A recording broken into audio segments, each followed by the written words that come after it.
শীতকাল মানেই কিন্তু ভেজ ডাল। অন্য সময় আমরা ভেজ ডাল না খেলেও শীতকালে কিন্তু শখ করেও একদিন ভেজ ডাল খাই।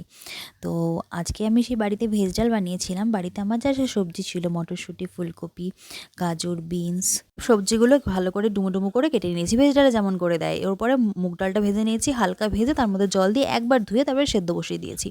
এদিকে সেদ্ধ মানে মোটামুটি সেদ্ধ হয়েছে, তারপরে ভালো করে কাটা দিয়ে তার মধ্যে লবণ, হলুদ আর চেরা কাঁচা লঙ্কা দিয়ে ফুটতে দিয়েছি। এদিকে মটরশুঁটিটাও সেদ্ধ বসিয়ে দিয়েছি। তারপরে সব সবজিগুলো তেলের মধ্যে ভেজে নিয়েছি, তার মধ্যে ডালের মধ্যে নাবিয়ে দিয়ে দিয়েছি।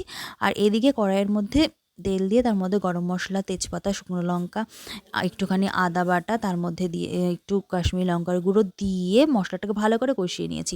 তারপরে ডালটা ঢেলে দিয়েছি। এরপরে ফুটে উঠলে ওর মধ্যে ঘি, গরম মশলার গুঁড়ো আর হাত ভরে চিনি দিয়ে দিয়েছি। ভেজ ডাল কিন্তু একটু মিষ্টি মিষ্টিই হয়। তারপরে গরম ধোয়াটা ভাতের সাথে একটা বেগুন ভাজা দিয়ে খেয়ে নিয়েছি। এর সাথে ঝুই আলু ভাজা ভালো লাগে কিন্তু ছিল না, যাই হোক